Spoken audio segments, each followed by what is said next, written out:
So nobody wants to resign anymore. And I'm talking about players who are completely lost against much higher rated opponents with no time pressure issues.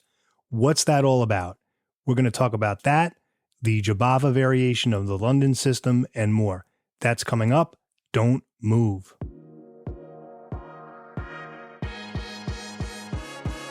Welcome to the Chess Angle. This is not your typical chess podcast. If you're an amateur or club-level player, the Chess Angle is for you. Our content is aimed at busy adults who are serious about the game but have limited study time. Featured guests include both amateur and titled players alike.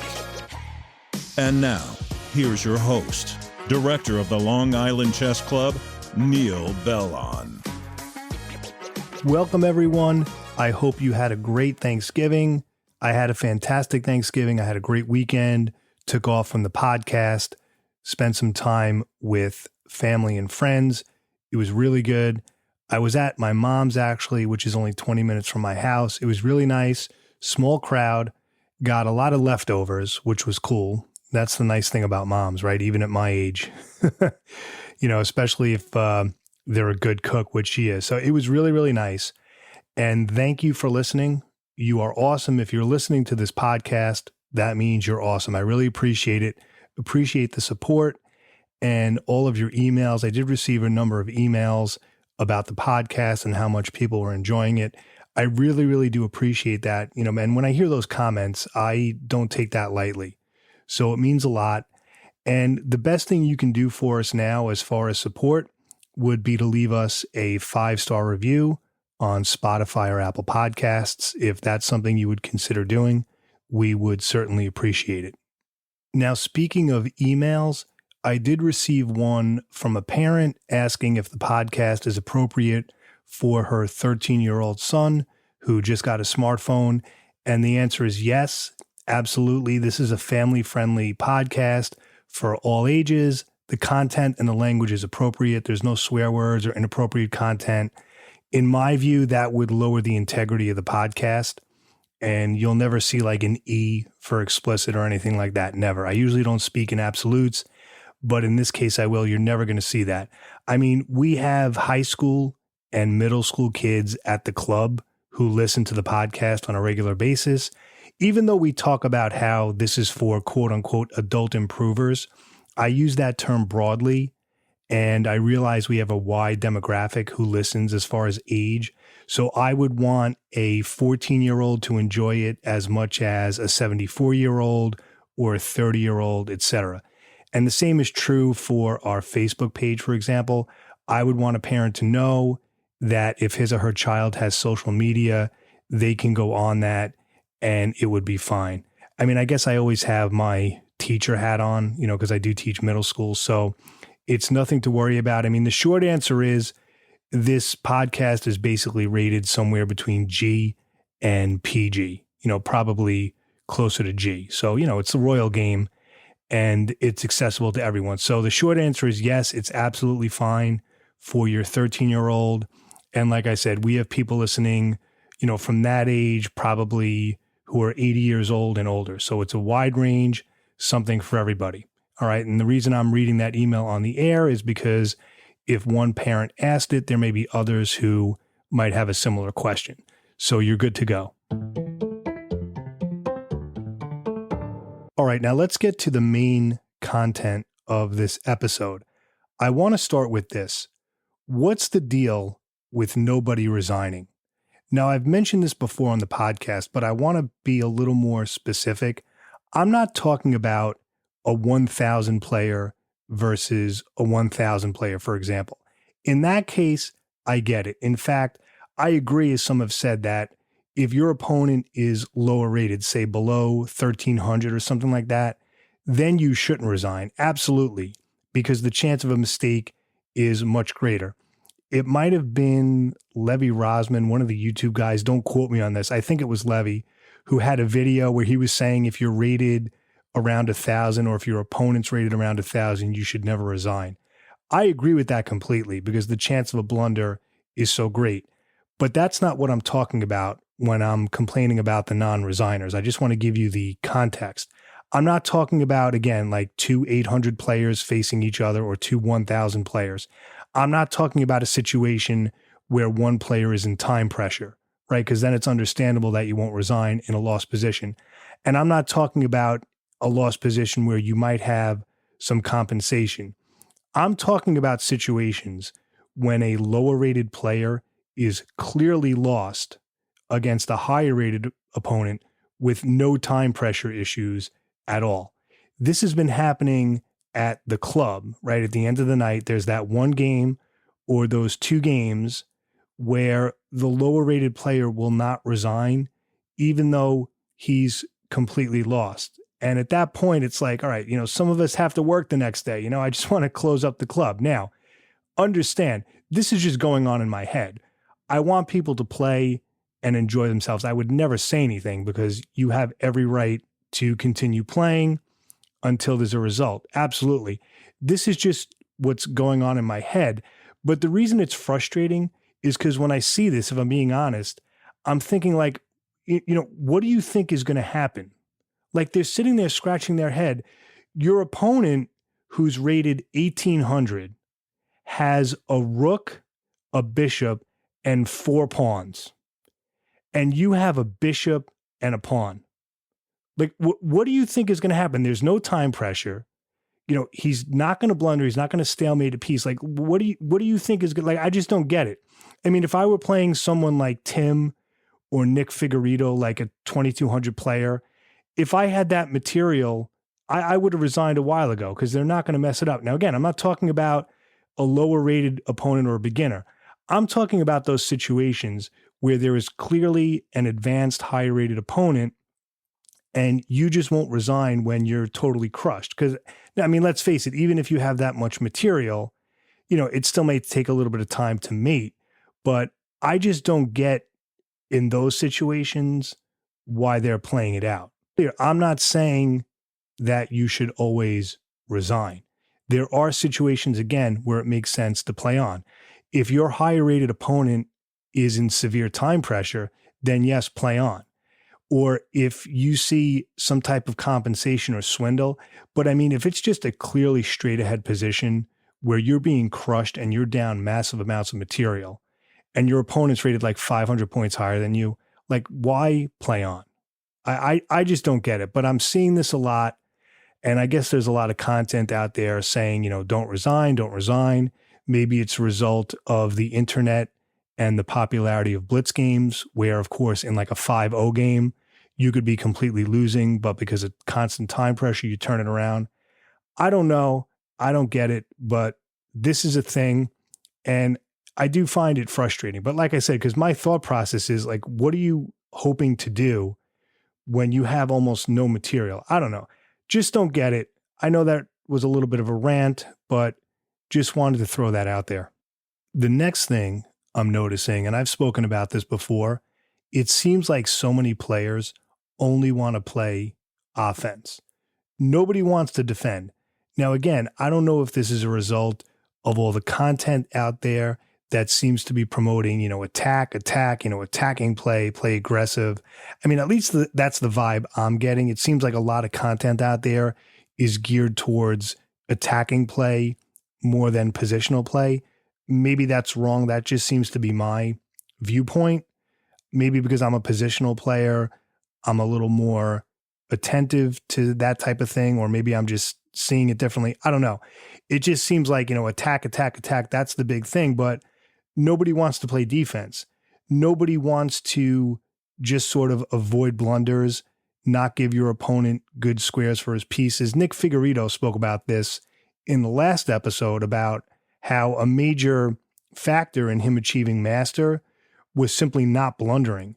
It wasn't so much looking for the perfect move, but just not blundering, not giving your opponents good squares.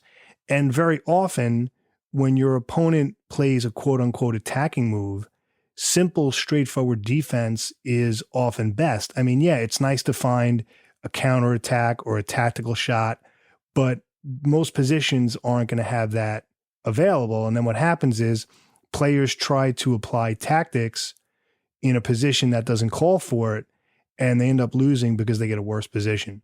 So you can't just play offense, right? You need to play defense. That's a major part of the game. But it seems like people are somehow against playing defense, or they feel like maybe it's an ego thing. Like, I don't want to defend, just attack, attack, attack. You know, every move is like, how can I checkmate the king? Well, guess what? Not every position calls for an attack on the king.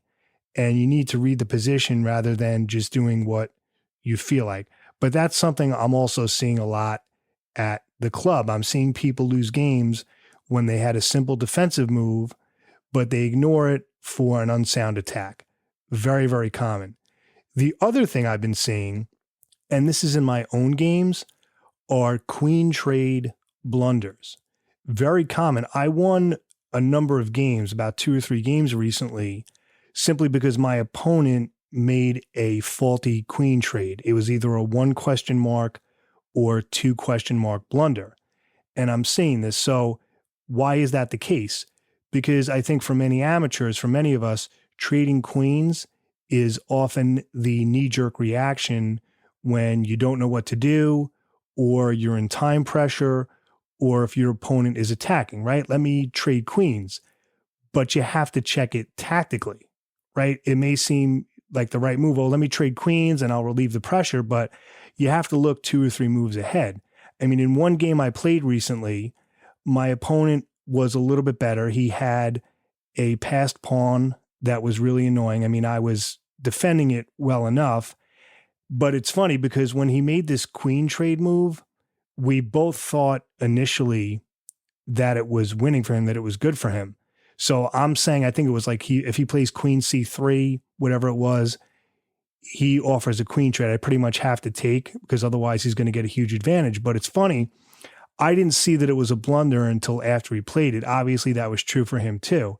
So you have to check it. So he played this move, and then what happens was, after I trade queens, I'm then up a pawn, because what happens is it leads to a tactical sequence where I end up winning a pawn basically. But here's the thing. My extra pawn is a protected passed pawn in the center of the board, and he really couldn't defend that as well as the other areas of the board. And it was just a matter of technique. So in that case, it was actually a double question mark blunder, even though positionally it seemed correct. In the game that I'm going to be discussing later in this episode, my opponent did the same thing. He actually had a winning move because I made a knight move that was not good, but he missed it. He offered a queen trade, and I ended up drawing the game. So just something to be aware of. Anytime you want to trade queens, or anytime your opponent trades queens, always check it, because remember, if your opponent's offering a queen trade, what he or she is basically saying is that, you know, he or she thinks it's good for them, right? They think that it's good for them to trade, but you got to check it tactically. They might be wrong. So don't just assume, well, you know, he's offering a queen trade, so I need to avoid it because it must be good for him. Not necessarily. And the same thing with you. If you want to trade queens, you really have to look at the lines, because once the queens come off, you're essentially in a late middle game or an end game, depending on how many pieces are left. So just be aware of that. Exchange sequences in general, you always have to check, because those can often be decisive. Don't just say, I want to trade my knight for your bishop, or my bishop for your knight, or my rook for your rook. When the exchange is done, you have to look at the resulting position. And very often players don't do that. They're just thinking about point count, but they don't realize that they could be lost after, or they could have an advantage, and as a result of the trade, it's now an even position. All right, but those queen trades especially, really watch out for those. But I brought it up because, again, in my own games, my opponents have been, you know, making that mistake. And in more than one case, my opponent was probably a little bit better, and I ended up either winning or drawing. So something to be aware of. I now want to make a little bit of a right turn, and I want to speak about online chess. I want to have a little bit of a thought experiment, and here's why.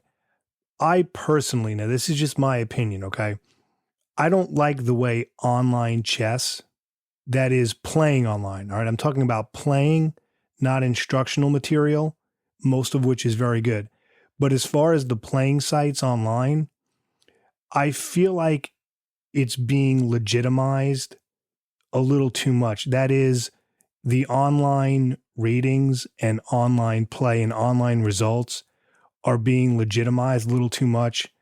The Chess Dojo crew talked about this. I enjoy their podcast. I'm a big Jesse Cry fan. And it's funny, as I was making notes for this episode, they actually brought it up also. And the reason I mentioned them, it's clearly a topic where, I'm not the only one speaking about it, but they touched upon it a little bit. And I kind of want to do that today also because it's been on my mind. I personally don't like the fact that people speak about their online rating as if it has value, as if it's just as valid as an over-the-board rating. Because I can tell you it's definitely not. As far as I'm concerned, just my opinion, there's nothing like two people, in person, playing a live game, sweating it out.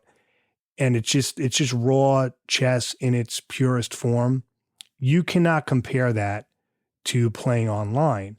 But it seems the discourse is such that people speak about their online rating as if it has the same value as an over-the-board rating, like a USCF standard over-the-board rating. Now, some people might disagree, but I don't believe that for a second. But that seems to be what's happening. And then there's the whole question of, are the online playing sites trying to take over, over-the-board chess? This is something that the dojo crew spoke about. Some of you may have heard that.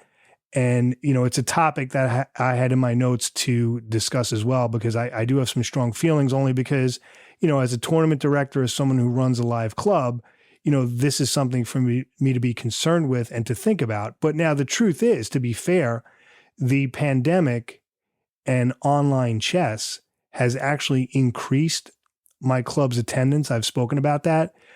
I feared it was going to have the opposite effect, where people were going to think, well, online chess is the new thing.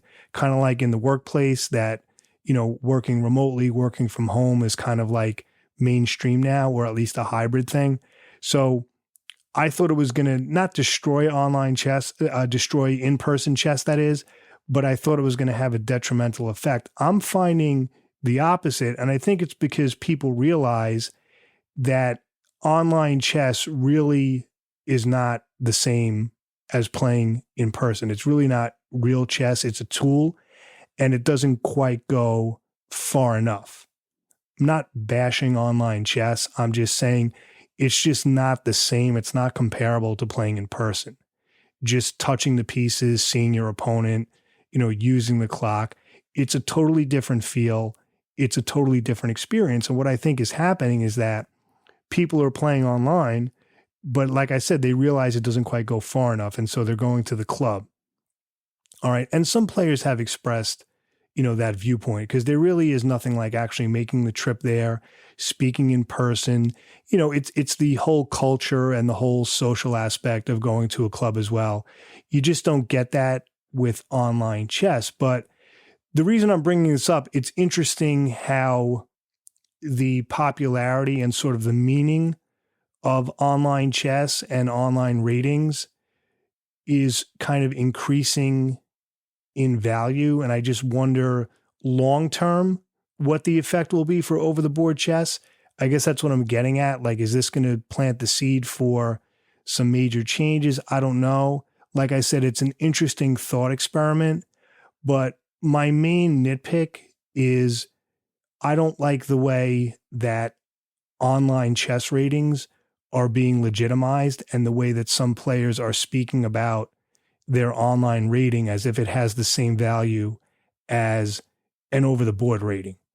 Just my opinion, not trying to rock the boat, but it's something I think about because I will always be an advocate for over-the-board chess. I mean, I'm an advocate for online chess as well. I think it has its place. I think for some people, depending on their situation, that might be the only chance they can play. If someone's in a situation where there's not a local chess club, I get it. Online chess has a place. Don't misquote me. I'm not saying we should remove it. I use it myself, but I just don't know if you can speak about online chess on the same level that you can over the board chess. Just something to think about, something to chew on. But as a TD and as a player and as someone who runs a club, it's something that's always swirling in my head. So I would like to speak in very general terms about the Jobava London system, which I've been getting into. It's a variation from the main line, and I'm not going to speak about it with the depth that I've spoken about other openings, just because, as I just said, I'm kind of just getting into it myself, but I just kind of want to give an introduction and why I think it's something that you might want to look into, especially if you play the mainline London. Now, with the Jobava, what happens is after white opens with D4, okay, and let's say black plays D5 or knight F6, instead of bishop F4 and going into your traditional London that way, what happens is you're going to play knight C3 as your second move. So white plays D4 and then knight C3. And if black is not careful, or if he just kind of plays reflexively and on autopilot, he can get into a lot of trouble, because the thing is, after D4, knight C3, white is immediately threatening to go E4 and to get that strong traditional pawn center with D4 and E4. But also, after bishop F4, which of course white plays in the London, he's now threatening to go knight B5, and it threatens a nasty fork on C7. And if black isn't careful, he might miss that. So basically with the Jobava, you're playing D4, then knight C3, and then bishop F4. I mean, you could play bishop F4 first, but usually with the Jobava, you're going to play knight C3 first. Okay, traditionally that B1 knight is going to go to D2. All right, but in this case, it's going to C3. And just speaking about this on a very basic level, what you can do as white is often get a very strong attack. You leave your king in the center. So the idea is after knight C3, the queen might go to D2. I mean, you're going to play bishop F4 first, but then the queen might go to D2, and then you can start a pawn storm on the king side and get a really nasty attack. But like I said, you might also be able to just simply get in knight B5 on the queen side, threatening knight C7. In some cases, black's knight may have to go to A6 in order to defend it, so that knight is poorly placed. But even if black gets in, let's say, an early C6 to prevent knight B5, you still have an interesting game, and it kind of mixes things up. I mean, the main ideas that black has against the London, right, are the D5 ideas and then the G6 ideas, and also the, early C5 ideas. This will be spoken about in the resources, especially the book that I'll mention, but it's something that I've been playing lately, just getting into it, but I'm getting some interesting positions. And in a moment, I'm going to go over a game that I played at the club using the Jobava. So this is a game I played with the Jobava against our friend Dan Levin. I interviewed Dan a few episodes back. He's a regular at the club. And the past few times I played Dan and I had white, we ended up with a mainline London system, which is, what usually happens, because I pretty much play the same as far as the mainline, and Dan responds the same way as black. So he usually does a D5 thing, and then he'll get in C5 and knight C6, and then queen B6, hitting the B2 pawn, that type of thing. So I decided, A, I wanted to mix things up, which is always good, and B, I wanted to practice my Jobava. I probably wouldn't have tried this against a much higher rated opponent, at least at this point, but Dan and I are rated about the same. I was still a little, insecure about playing it, but, that's the deal. When you're trying out a new opening and a new variation, you just have to kind of do it, and you have to accept the fact that you may lose some games until you get acclimated with it. So anyway, we played D4, and then he played D5, as I suspected he would. Then I did knight C3, the Jobava. Normally I would have played bishop F4 first. Then he played knight F6, and then I did bishop F4. So that's our Jobava. So right away, he has to be careful about knight B5, And so what did he do? He played c6, very solid. Okay, so it eliminates the knight b5 idea, but white can still kind of get an attack. I mean, as you'll see, I kind of misplayed it. I'm still kind of getting used to the spirit of the opening. But the nice thing at the amateur level, even if you don't play perfectly, you still have a shot. So I then played e3, and then he did bishop g4, hitting my queen. All right, now here I kind of misplayed. An idea here in the Jobava is actually to block it with f3. So if white goes bishop g4, I don't know if you can picture the position. He's hitting my queen. You actually block it with f3, and then you follow up with g4. You kind of get that kingside pawn storm going early. But of course, I misplayed. I simply blocked with the bishop. I played bishop e2, and then he traded. So already it's like drawish. Already I equalized.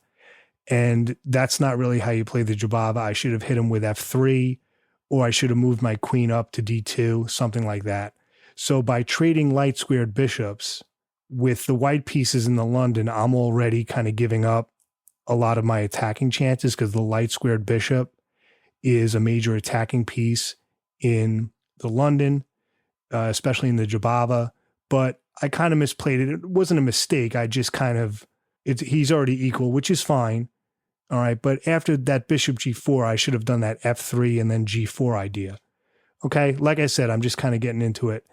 And then, he played e6, and then the game went on normally, kind of typical development. And I end up castling kingside.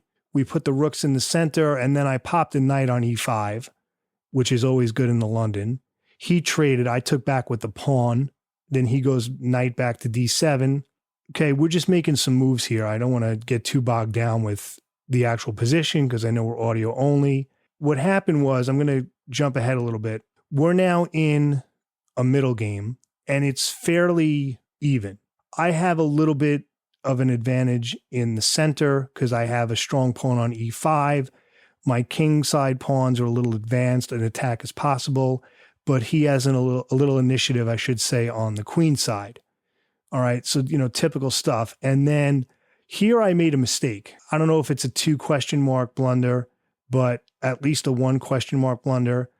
According to the computer, probably 2 question marks, because it says that black is up 2.43 after I make this move. But again, as I've spoken about, you can't always be literal with what the computer says. So I made a knight move to attack a square of his, but I didn't realize that after I make this knight move, he has this winning pawn lever.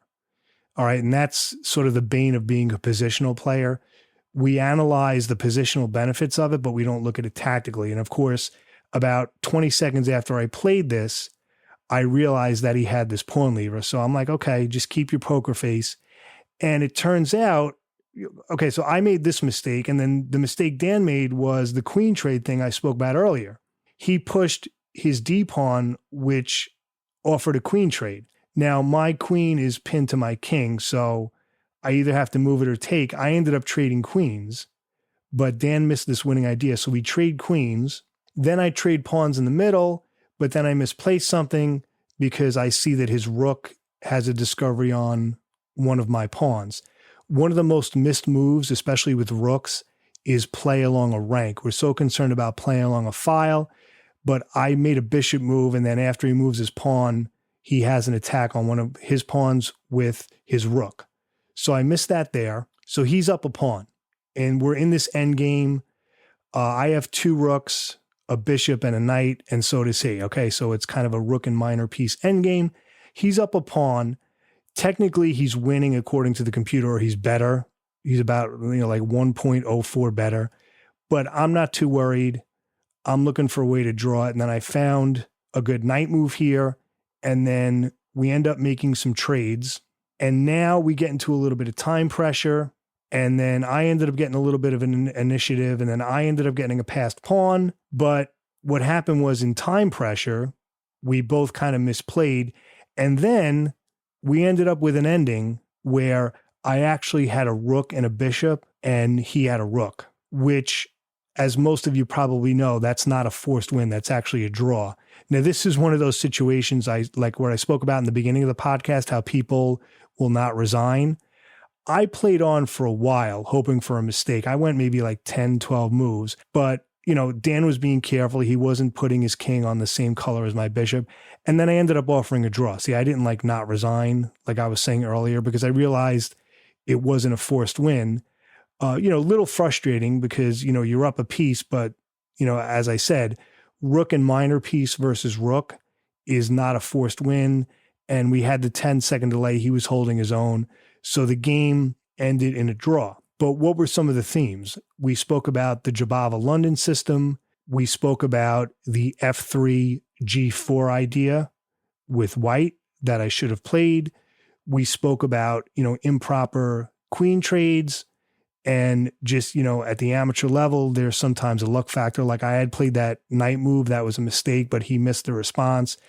And then in the end, time pressure kind of went back and forth. So Dan had the advantage, then I did, and then we ended up drawing. Now, considering it's one of the few games that I've played with the Jobava at the club, I'm fairly happy with the result. At least I didn't lose, but I did learn from it, and I, reviewed some themes. So just wanted to put that out there as an example of the London system with the Jobava variation, being used at the club level. Now, as far as resources for the Jobava London system, I want to start with a book that I'm going to recommend. There really aren't a lot out there about the Jobava, but I recommend the Jobava London system by GM Simon Williams. It just came out in 2022. Simon Williams, of course, the Ginger GM, probably the biggest proponent and most popular instructor of the London system and the Jobava. Anything Simon Williams does on the London is fantastic. That's my own personal opinion. I think he's excellent. I think a lot of you agree with me. He's probably the biggest proponent of the London and the Jobava right now, or at least one of them. And as I mentioned before, I like using a book as a base for my openings before I get into online content. I just like having that as sort of a foundation, and then I'll use online material as a supplement. There's also something about studying out of a book where I feel less rushed, so to speak. I don't know, I always feel like with online instructional material, as much as I enjoy it, there's always that need to kind of click on the next module or the next position, so to speak. With a book, I kind of feel like I can take my time, so I like to have that as a base. So that's the Jobava London system by Simon Williams. I'll put a link for that. And then on Chessable, Simon Williams also has the Jobava London course. Definitely check that out. Now, there is another one by Hans Niemann that's supposed to be excellent. I'm not listing it here only because I haven't had experience with it personally. I only like to list stuff that I've used myself. But by all accounts, the course by Hans Niemann is supposed to be very good. So you may want to check that out. Also, if you don't want to spend money, Simon Williams' YouTube channel is excellent. There's a number of videos about the Jobava. You can start there. I'll put a link for that as well. So that should get you started. But as far as books, this probably will be all you'll ever need, at least for some time. I mean, it's pretty thorough. Definitely enough to get you started and, keep you in the game, as they say, pardon the horrible pun, for quite some time. A shout out, of course, to Chessable for sponsoring this podcast. Their courses are great. Check them out. There's a link in the show notes. Thank you again for listening. We really appreciate it. And as always, I hope you win your next game. Have a great day, everybody.